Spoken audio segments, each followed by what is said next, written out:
Caitlin Clark's arrival in the WNBA was one of the most anticipated moments in recent basketball history. Fans and analysts alike expected the brightest star of college basketball to bring new energy and attention to the women's professional league. And while she's certainly done that, not everyone in the WNBA seemed ready to embrace her. Many veteran players greeted Clark not with open arms, but with rough defense, dismissive comments, and constant taunting. Rookies usually face some level of welcome to the league treatment, but with Clark, everything has been amplified. The trash talk has been relentless. However, opponents are quickly realizing that provoking Caitlin Clark might not be the smartest idea. Each time she drains a deep three-pointer over someone who once disrespected her, she's sending a clear message. Don't poke the bear. It's becoming obvious that Clark isn't just adjusting to the league. She's thriving in it. The speed of her transition to a tougher, faster game has been incredible. While everyone knew she had the skill to succeed, many doubted her physicality and toughness. Those doubts are fading fast. Early in her rookie season, Clark became an easy target, a new face with huge attention on her. Many opponents saw a chance to make a name for themselves by going at her hard. But as the season went on, Caitlin only got better, putting up historic numbers and responding to every hit and insult with poise. She never lost her composure in interviews or on the court, even when older or stronger players tried to rough her up.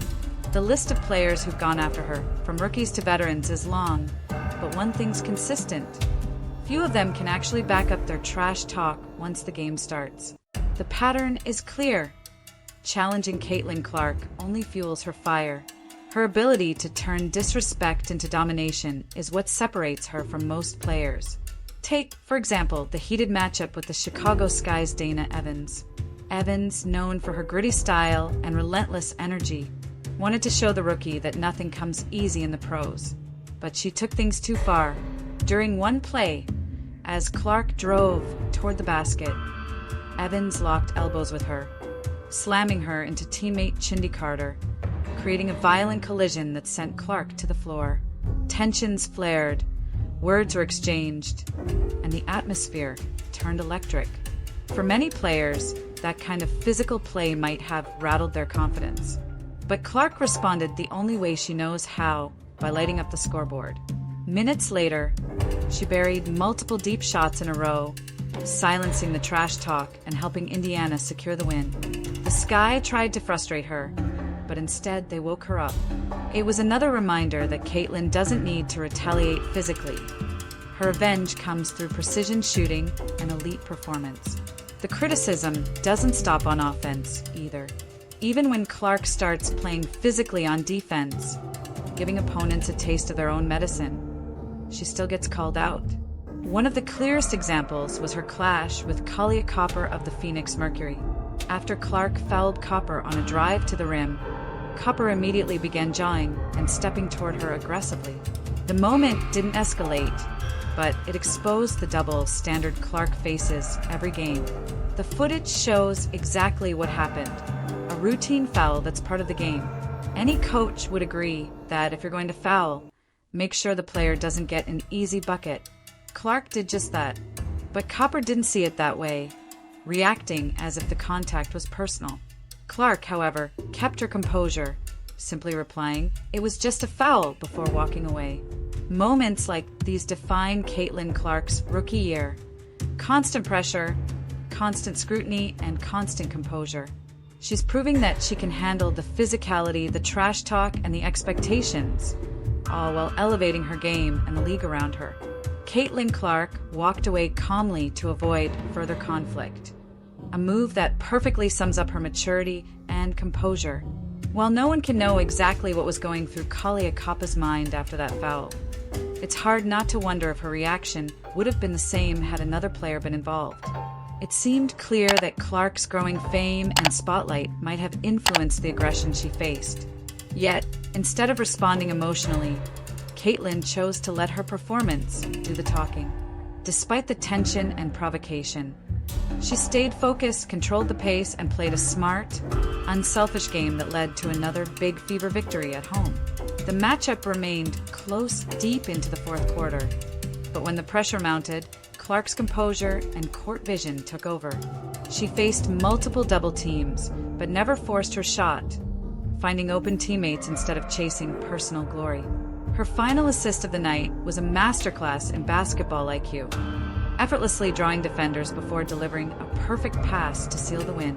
Unfortunately, not every veteran in the league handled things with the same level of professionalism. Some of Caitlin's harshest trash talkers are experienced players who, despite their resumes, have allowed frustration to get the best of them. Las Vegas Aces guard Alysha Clark, not to be confused with Caitlin, is one such example. A three-time WNBA champion, three-time Israeli League champion, and the reigning sixth Woman of the Year. Alysha should be setting the standard for leadership at 37 years old, not resorting to cheap shots. During a heated game against the Indiana Fever, Alysha became visibly frustrated by Caitlin's scoring ability. In one particularly ugly moment, she struck Caitlin on the head, a foul that had no place in the sport. The replay left no doubt. Caitlin's head snapped back from the impact, and yet Alysha acted outraged at being called for the foul, pretending it was a clean block. The reaction was childish and unbecoming of a player with her experience and accolades. It's hard to believe she would have reacted the same way if anyone other than Caitlin Clark had been on the receiving end. Meanwhile, Caitlin once again showed the maturity of a seasoned veteran. Instead of engaging or escalating, she checked herself for injury, regrouped with her teammates, and got right back to work. No dramatics, no shouting, no tough guy act, just basketball. Ironically, the hit seemed to wake her up. Though she wasn't having her best game before the foul, Clark found her rhythm afterward, displaying her signature deep shooting and crisp passing. She finished with a double-double, 13 points and 11 assists. Though the Fever ultimately fell short against the powerhouse Aces, led by MVP Aya Wilson. Caitlin may not have avenged that foul yet, but with 2 more games left against Las Vegas this season, fans can bet she'll be ready. The Seattle Storm were another team that tried to test Clark's composure and ended up regretting it. In a tense game against the Fever, Seattle's defense became overly physical in an attempt to slow her down. The worst moment came courtesy of Victoria Vivians, a former Fever player herself, who took offense to one of Caitlin's long-range threes. As they jogged back on defense, Vivians began trash-talking aggressively, getting uncomfortably close to Clark. The situation could have spiraled out of control if not for Vivian's teammates stepping in to pull her away. The Gainbridge Fieldhouse crowd reacted immediately, booing the Storm and rallying behind their hometown hero. But as usual, Caitlin Clark didn't take the bait. She simply turned and walked toward her coach, ignoring the drama completely. At that point, Seattle was up by 6 with plenty of time left. But Caitlin flipped the switch. From that moment on, the game was all Indiana. She dominated with a mix of deep three-pointers, sharp drives, and even a few defensive steals, finishing with 23 points and 9 assists, while Vivians, who started the trash talk, scored 0 points in 9 minutes. The Fever won by nearly 20, a commanding victory that made one thing clear: trying to rattle Caitlin Clark only makes her stronger. And then there's Diana Taurasi, one of the most legendary names in women's basketball. With 3 WNBA championships, an MVP award, and a reputation as one of the best guards ever, Taurasi's opinions carry weight. But as she nears the end of her storied career, her comments about Caitlin Clark and the new wave of rookies have raised eyebrows. When asked about the highly anticipated rookie class headlined by Clark before the season began, Taurasi's tone was dismissive, her words tinged with condescension.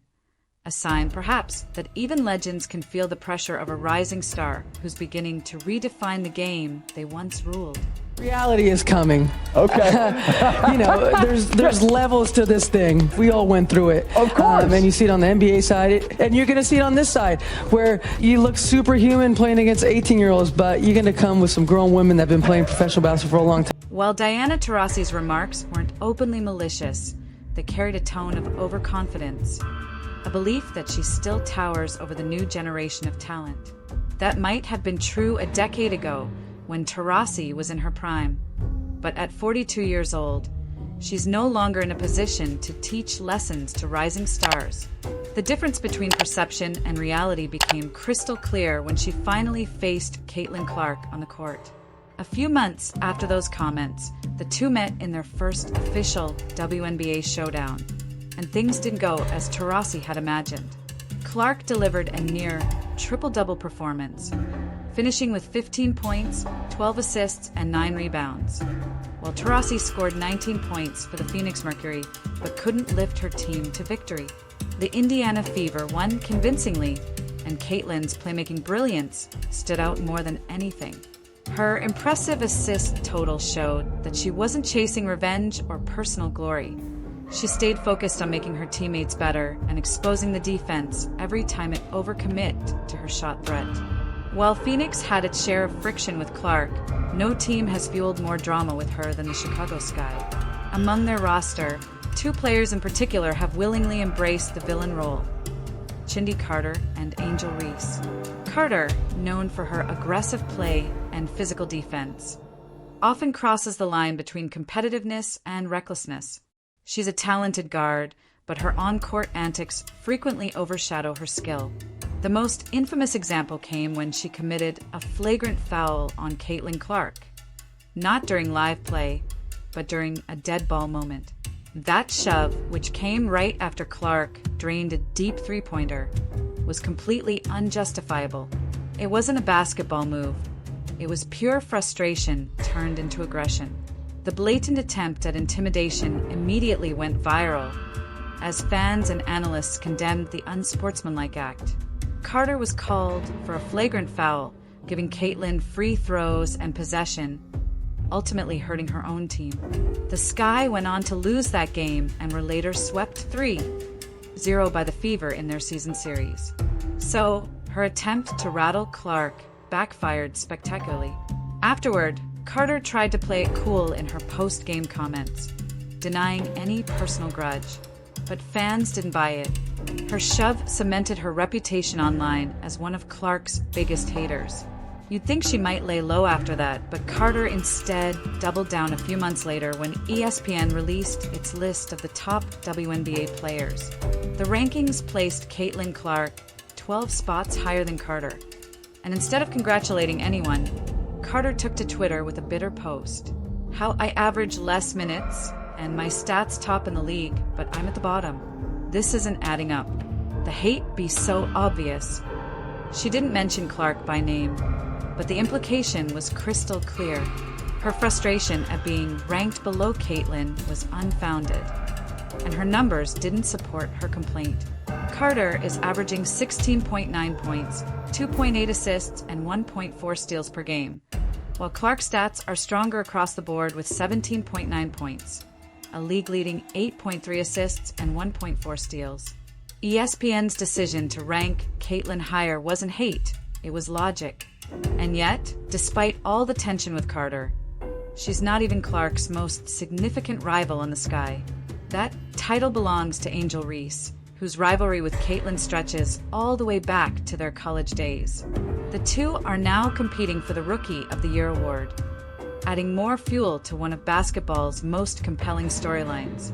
To Angel's credit, she's always been upfront about her competitive nature and her on-court provocations.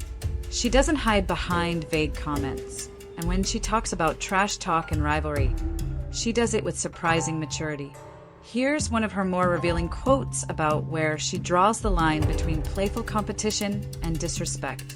This is what people don't understand, like, they think it's personal, but when I get between the lines, if my teammate right here went to play for another team, I'm going to be competitive, I'm going to talk trash, or just because I'm super competitive. So I think that's a part of the game, and just trying to normalize, like, trash talking is okay, but not taking it personal off the court. Obviously, that has become a thing, and people are just trying to make it seem like it's something, but I love Caitlin, I love her game, and I admire everything she does. It's clear that many people don't fully understand the nature of competition if they think this rivalry is personal.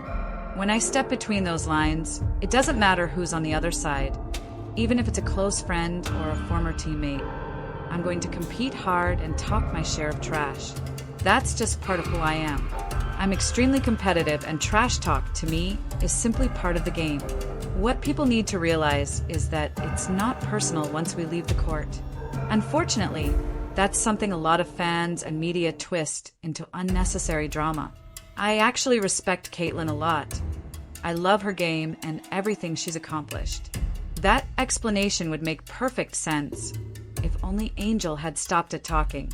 But she didn't. During one heated matchup against Caitlin Clark, Angel committed a flagrant foul that set off a media storm of massive proportions.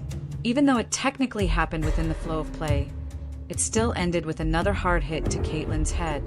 Let's take a closer look at how it unfolded, so you can decide for yourself whether it came from competitive instinct or lingering resentment toward the Indiana guard. True to form, Caitlin didn't flinch. She simply fixed her headband, gave her coach a quick high five, and kept playing as if nothing happened. Still, you could tell she mentally logged that moment, a silent promise to make the Chicago Sky pay for it later. And she did. In their next encounter, Clark played with visible determination, coming just shy of a triple-double with 23 points, 9 assists, and 8 rebounds. The Fever took the win, and Caitlin once again proved why trying to rattle her never works. The truth is, trash-talking Caitlin Clark only seems to fuel her fire. She's ice-cold under pressure, completely unbothered by insults or rough play. Her response has always been the same: perform better, shoot sharper, and lead her team to victory. She silenced countless critics, not through words, but through dominance on the court. And although she'll likely continue to face similar incidents throughout her career, her method of dealing with them is flawless. She lets her game speak for itself. If she keeps hitting those absurd deep threes and stacking up wins, the rest of the league will eventually learn. Provoking Caitlin Clark is a dangerous game.